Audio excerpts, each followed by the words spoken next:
Good afternoon, everyone.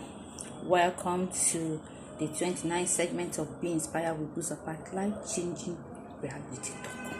Yes, I am Honorable Ambassador Buzopat Osigwe, and I am here, like always, on this platform where I give life to words, with intense common sense from above. Honestly, in here, we say our truth, that leads to our freedom. Today, before I start, I want to say that peace without justice is injustice. I just want you to know it. Today, we'll be talking on the topic, conquer the fear of confrontation. Yes, I often hear people make excuses, give excuses about their avoidance by saying things like, I'm a peacemaker, I don't want to ruffle any feather, I just don't want any trouble. Why I kept quiet is because, when I say something now, honestly, you are a Confucianist. The fear of confrontation often weighs out an individual. Like I always say, when you have this fear to address issues head on, that's not nice.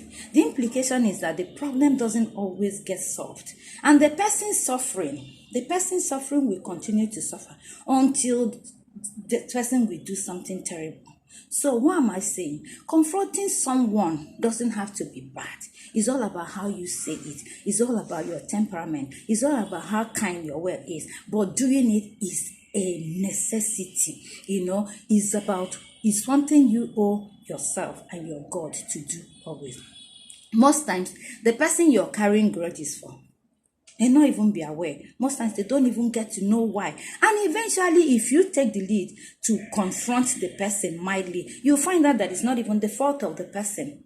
Honestly, so you notice that you have been suffering in vain a long time ago. Okay? Don't pretend you don't want to get involved, because you don't want to offend anybody. That's the issue. You can't say that, because not wanting to get involved because you don't want to offend somebody is a crime on its own.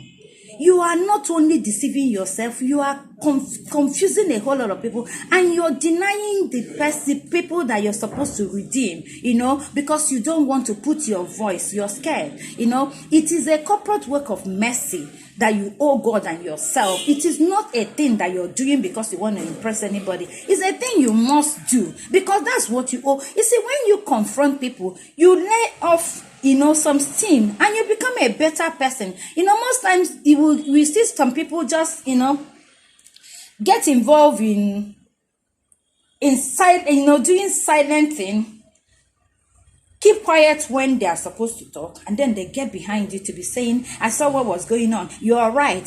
What you do is terrible and is bad. A lot of people most times they are observing table manners. Don't eat while you're talking. So when situations like that is, they will never speak against their paymaster. They will never say the truth, even when their paymaster is doing wrong. And they won't say before you, they won't say behind you, they won't say afterwards, because all they want is to protect their stomach if attractor disease, which actually doesn't help anybody.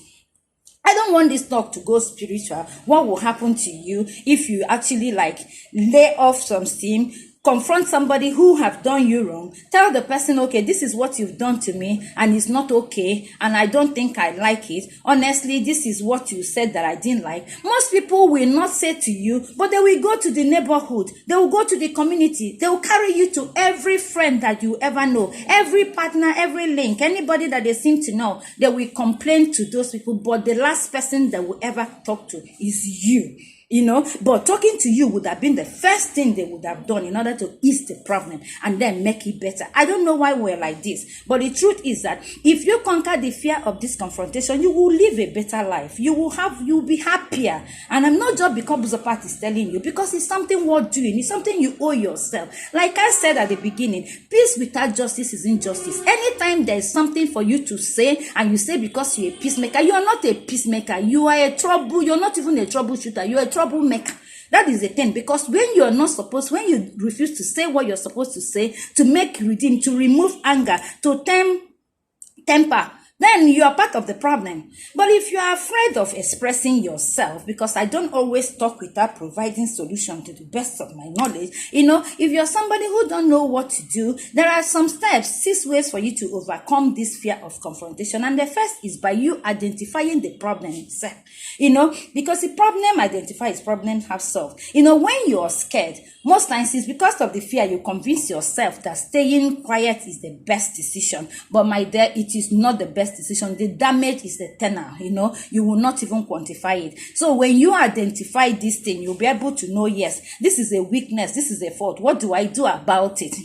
Then your ability to find out what to do in order to overcome it becomes a journey that will be so fruitful. Again, you need to actually list what you might gain if you talk. Most times in talking, the relationship will get healthier. Your worries can be removed. You'll become a happier person. It gives you rational and logical reasons. And again, you find solution, because most times a lot of things gets better because you have been able to point out and say, oh, this thing you have done to me is not okay. Don't always fear what somebody will say or how somebody will react when you talk. It's not necessary. Say that thing that you know that you need to say, because if you want a healthy relationship, ability to say the truth always will be one of the things that you need to keep. Don't ever bottle things in your heart. I keep saying it as a person.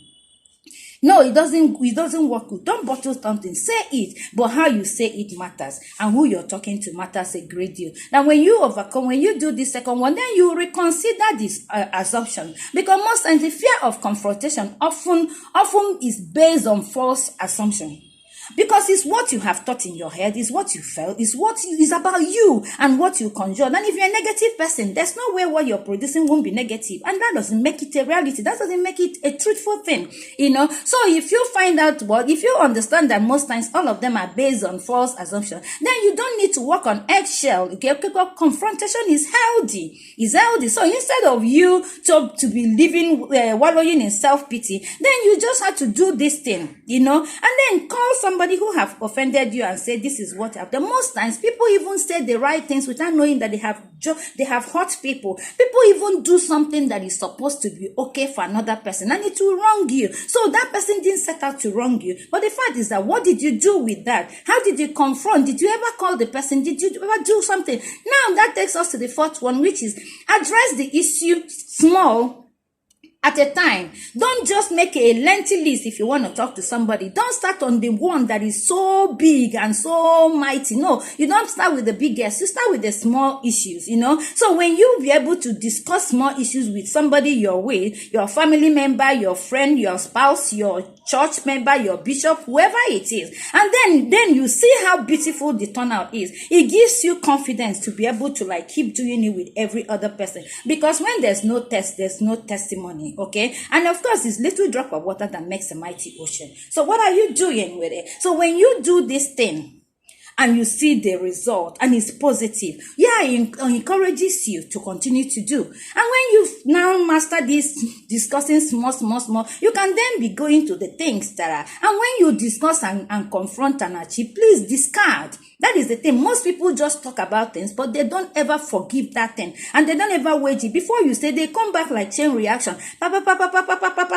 Everything is coming back again. 1922, 1924, 1980, every single thing that have been forgiven and forgotten, they come back again. That means you have not done the right thing. You can't afford not to be a bitter person if you're like this. Then another thing you need to know is that you have to stick to one sentence at a time and stay calm.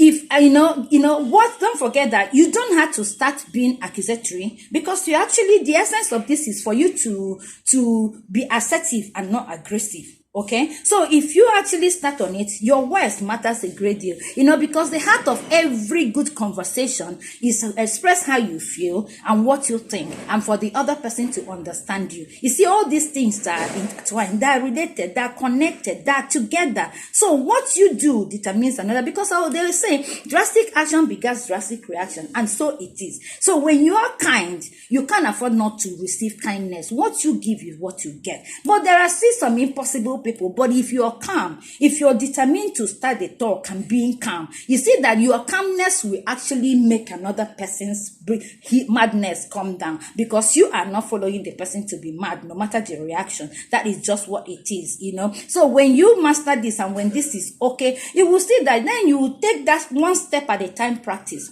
Always make sure and see your efforts as being work in progress. Don't expect to be a master, a perfectionist, a professional, all in one, because, okay, one has worked for you. And circumstances are always different with different people. So one style is never enough. Do you understand what I'm saying? So that is just the thing. If you do it this way, you will. But don't forget that the main thing is your ability to lay the fears out and confront a situation that is not okay. And the word confrontation doesn't mean go and kick up and go and start fighting and go and do this. No, you will address an issue. When you call somebody and say, I need this thing is done, it's not okay, then don't talk behind the person. Don't talk behind, and don't go and align with the enemies of the person. In order, yes, the person, this thing you people are saying, he had done to me, he has done to me. Meanwhile, you never knew, and you did not confront, and you did not know the truth. And a lot of people just had to make enemies from people. When they hear something about somebody that didn't do them anything, they make up their mind, this person is bad, and they lay trap for you, waiting for you to just mistake them, and then they take it and now like, okay, they're looking for a community of conspirators. Don't ever be part of that. Buzopat provides you with vitamins, okay, that you will use to be a better person. It doesn't matter if you like me or not. Just drink the pill, okay? Drink the pill that I'm giving you. Leave the likeness apart. That is consequential. Because right now, whoever you are, some people will like you, some people may not like you. But if you're consistent in what you do, and as long as you're doing something positive, I am a woman, I always say, that actually know that I'm a woman that wants to work. I have never really been loved to be a woman who lunches, who dresses, who goes to party, who does this and that. No, I want to work, and I love imparting life positively. It makes me happy. And of course, being active is part of my life motivation. So you don't need to be me, but there are certain things you have that I don't have. So let's all find out what makes us better. And then the way to live peacefully in this life is our ability to be able to tell each other, this that you have done to me is not okay. Don't go to community first before coming to the person who have done you something. If I have heard something you say about me somewhere, if you come again, then you're not going to get a positive reaction, because I will shut you down. Okay, then now like whatever happens. But let's not get to that, because seriously, the unfortunate thing about bitterness is that it destroys you. It's not like you taking what's it called, poison, and expecting another person to die. It's not going to happen. You're the one that's going to die. So when you're so bitter with a lot of people, he did to me, this person did to me, this person did to me, everybody's always doing to you, and you're packing them, you will become so sick. That's the thing. And the next thing again, you will start behaving like a mad person, because your utterances, your behavior, everything will just be coming out from, because out of the abundance of the heart, the mouth speaks. So what are you packing inside your soul? What is it that you say somebody have done? Okay, some people don't even see anything positive. Every single thing about everybody is positive, is bad. They did to me, this person said to me, this person got to me, this person, I beg, stop it. Please just stop it. We can do better. We can live a better life in this life without all those rancors and all those crises and all those things, Yeah, that is what I had to tell you today. Like I said, always subscribe to, follow me. Oh yes, follow me, because what I give is from above. I am nothing. We all are like pencil in the hands of God. We have nothing. We know nothing. Empty we have come. Empty we are going. So it's not about who you are. We all are not going to live here alive. We are going. So what are you doing with the time you have? Make something useful out of it, okay? Now subscribe to Be Inspired with Buzopat, life-changing talk in our YouTube. Follow me at Instagram, Be Inspired with Buzopat. Then join our Facebook family, Be Inspired with Buzopat. And then share this message whenever you get it. That's the least you owe me. Share it so that other people can hear me. You're not doing me a favor, you're doing the majority of people. What I'm saying is already in me, but you need to let other people who needs to be better hear it. May God be with you. We'll meet again next week, Wednesday, and we'll continue to do what we know how to do best. May God bless you. I leave you with peace, and I'll see you next week in peace again. Bye.